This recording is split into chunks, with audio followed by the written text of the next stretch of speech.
Hello everyone. In this video, I'm going to read a story. Two of my youngest viewers, Rachana and Riyanka, have requested me to read a story. And thank you so much, Rachana and Riyanka, for your request. I have got a beautiful book, and this is one of my favorite stories. I have so many lovely books. And then this is one of my favorite stories. It says Pumpkin Soup. It's written by Helen Cooper. And look at that. In this story, we have a cat, a duck, and a squirrel. And yummy, yummy pumpkin soup. Look at that soup. Who would not enjoy this soup, isn't it? So let's see what happens in the story. I hope you can all see the book. Deep in the woods, there's an old white cabin with pumpkins in the garden. There's a good smell of soup, and at night, with luck, you might see a bagpiping cat through the window and a squirrel with a banjo and a small singing duck. Look at that picture over here.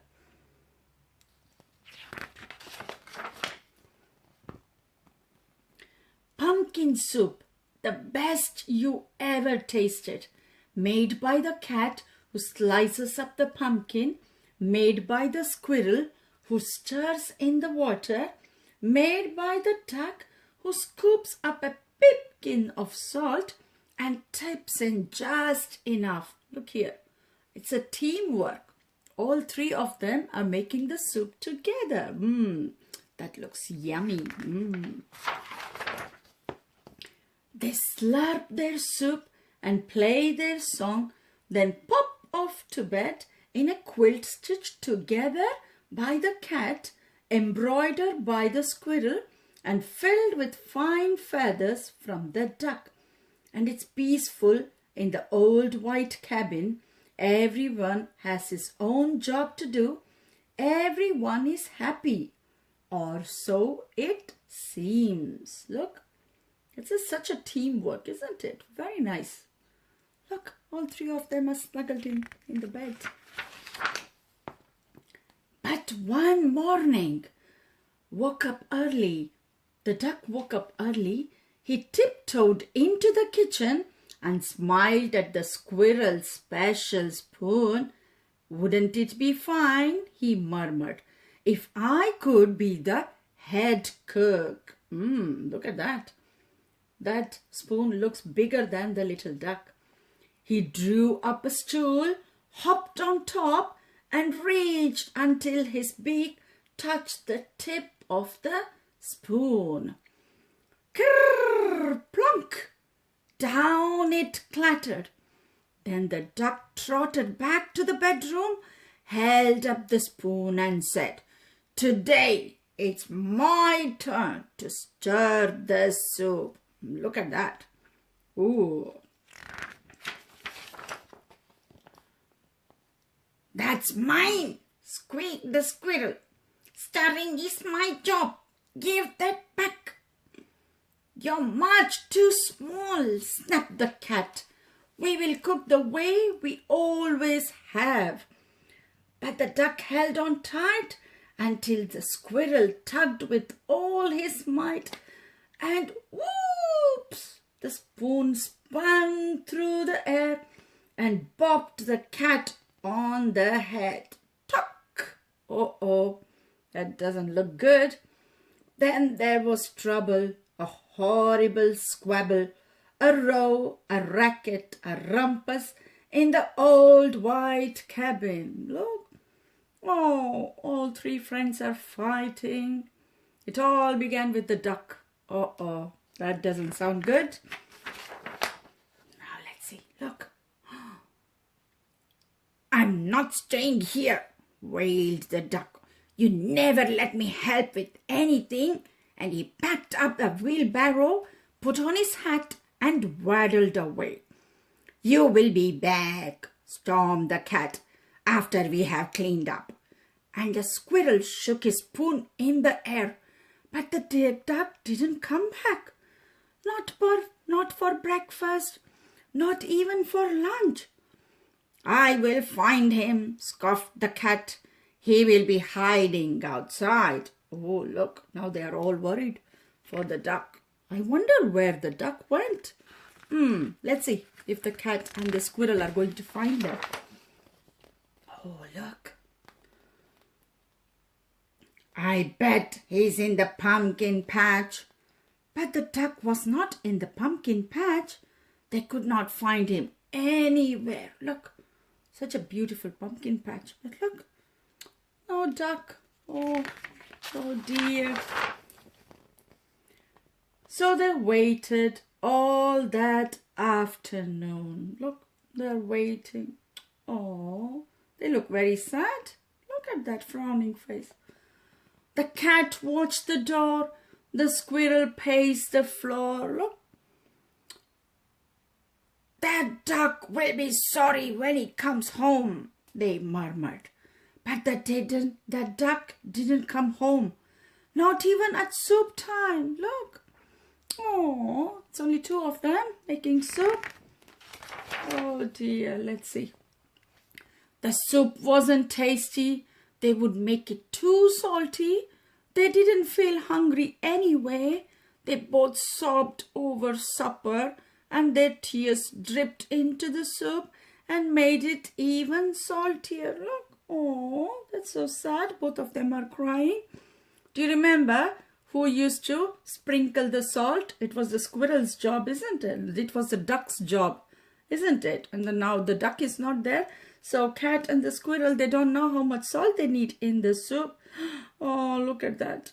Look at that duck's chair. We should have let him stir the soup, sniffled the squirrel. He was only trying to help, wept the cat. Let's go out and look for him. Oh, that's so sad. Do you think they're going to find the duck? Let's see. The cat and the squirrel were scared as they wandered down the path in the dark, dark woods. They feared for the duck, all alone with the trees and the foxes and the wolves and the witches and the bears. But they couldn't find him. Oh dear, look, the duck. On and on they trudged until they reached the edge of a steep cliff. Look here. Do you think the duck fell down from the cliff? Maybe he fell down that.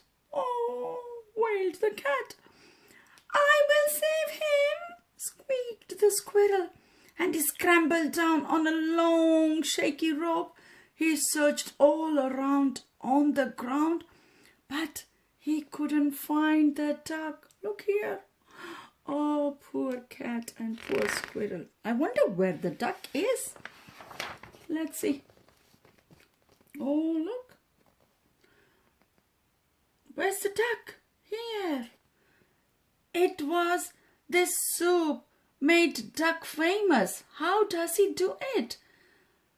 They go in there, they come out fat. Look. Oh, duck's kitchen. Then the cat whispered in a sad little voice, Duck might have found some better friends. He might, sighed the squirrel. Friends who let him help. And the more they thought about it, as they plodded back, the more they were sure they were right. Look, oh, that made them very sad. But when they were almost home, they saw light shining from the old white cabin. It's Duck! They shrieked as they burst through the door. And the duck was so happy to see them. He was also very hungry, and though it was late, they thought they would all make, oh, look at that. Oh, look at that hug. Group hug. So sweet. And look, what are they going to make now? Pumpkin soup. Let's see. Some pumpkin soup. Ooh, look. Who's stirring the soup now? Can you see? Oh, look at that. Oh, that looks like a big mess. When the duck stirred, the cat and the squirrel didn't say a word. Not even when the duck stirred the soup so fast that it slopped right out of the pot. Not even when the pot got burnt. Then the duck showed the squirrel how to measure out the salt. And the soup was still the best you ever tasted. So once again, it was peaceful in the old white cabin until the duck said, I think I will play the bagpiper now. Oopsie daisy. What do you think will happen now? Do you think they will fight again? Or do you think they will let the duck play the bagpiper? Shall we see? Oh dear, look. Uh-oh. They started fighting again. Uh-oh. After all, that wasn't a teamwork. But it was a nice story. I hope Rachana and Riyanka and all the others who are going to listen to the story will enjoy it. Thank you so much for watching. Enjoy. Have fun.